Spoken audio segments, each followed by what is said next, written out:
magandang hapon po sa inyong lahat. At ngayon, syempre, pagbibigyan natin yung isang humiling sa atin. Nagawan daw natin ng video yung updates ng mga grocery dito. So, hindi ko kayo matadala sa mismong grocery store kasi napagbawalan ako dyan before.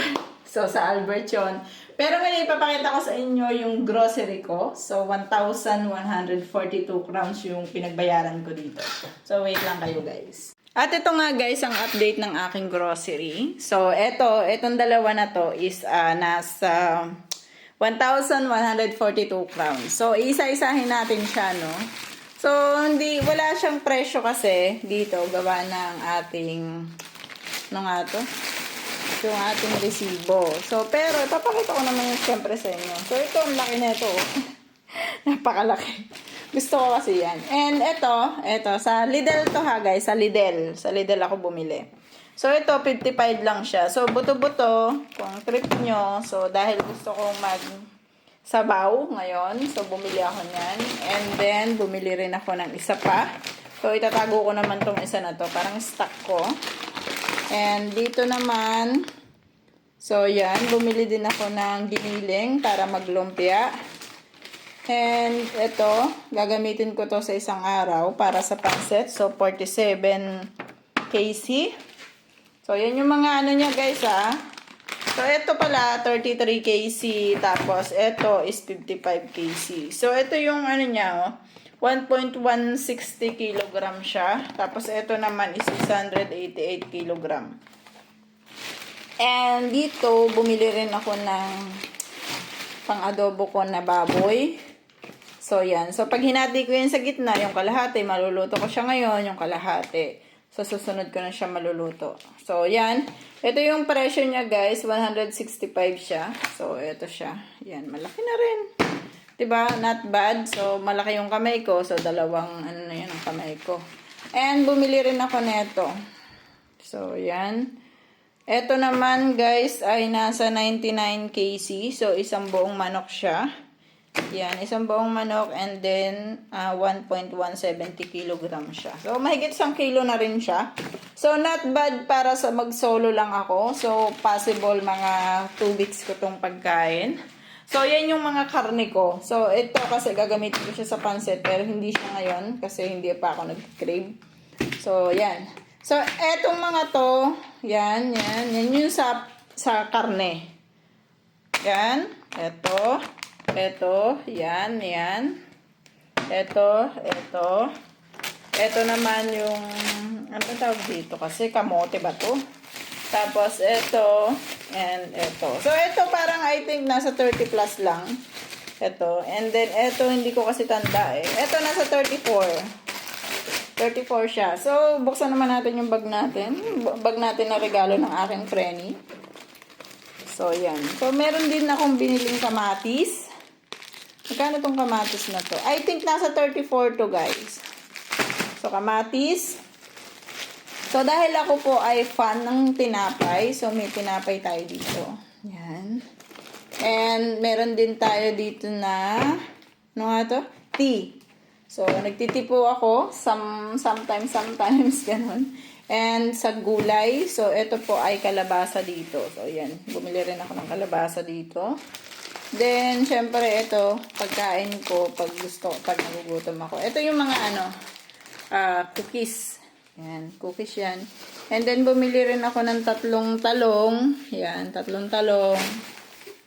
Ito nga natin ito ilagay. Yan, 3 talong. Then, bumili rin ako nito, parang wafer. So, I think 28 lang to, guys. 28. Nagbenta na ako, ha. Tapos, ito, parang 6 crowns lang ang isa. So, yan, bumili rin ako. Yan yung mga pambaon-baon ko kapag naglabas-labas ako. Ganun ba? Pag nagpasok ako sa work, ganun. Kasi ito, bumili ako ng croissant, pambaon ko rin. So, ilagay natin dito yung mga Tapos, pag gusto mong magnilaga, so, bumili rin ako ng mais. And 3 pirasong carrots. Yan. So, bumili rin tayo ng butter. Ano pa? Ito. Dito siya. Yung mga pangkain-kain ko yan. Tsaka ito. Yan. So, yan na guys lahat. So, ang total po niyan is 1,142. So, kung makikita nyo, kompleto na siya pagdating sa pang-ulam ko. So, yung pang-ulam ko medyo marami para sa akin.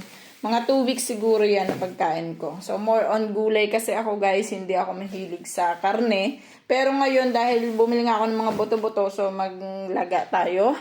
Gamit ang ating pressure cooker. So, may pressure cooker tayo. In-order natin siya sa isa sa Benefit Plus.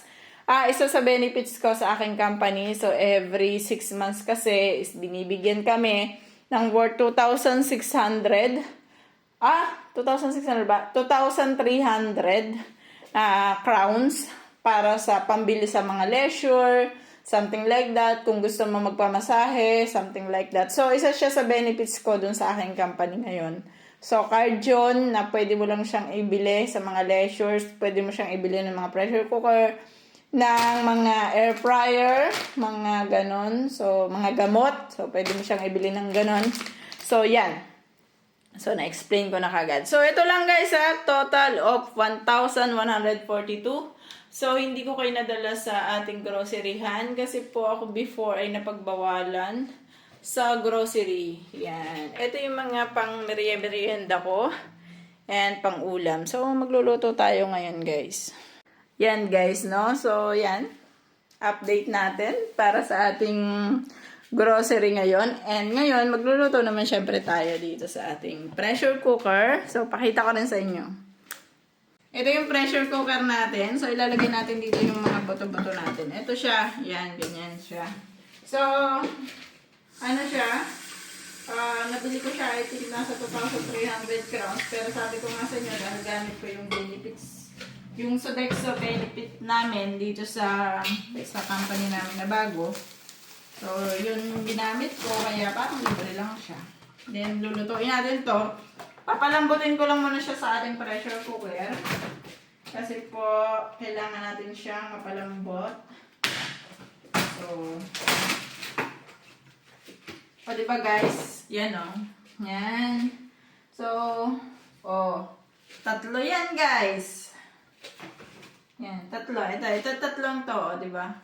So, buto-buto lang siya guys, pero dahil hindi naman ako maarte, tsaka I like talaga yung ganito na na buto-buto lang. So, yan. Yan yung natin ngayon. Gayatin muna natin. So, syempre, kung kayo ay pupunta dito sa Czech Republic, pwede kayong mamili dyan. Sa ating Lidl. So, Lidl po ako namili. At, okay naman yung pamimili ko doon.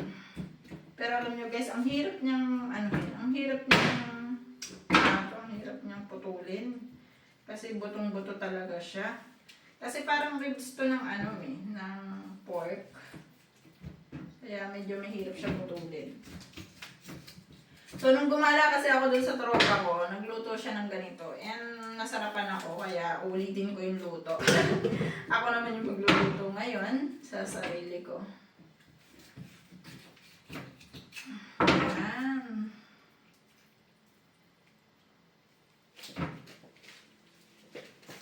At ito na nga yung ating mga buto-buto. So, nilagyan ko lang siya ng paminta.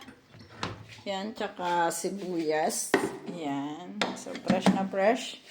Kuha lang tayo ng asin. So, yan.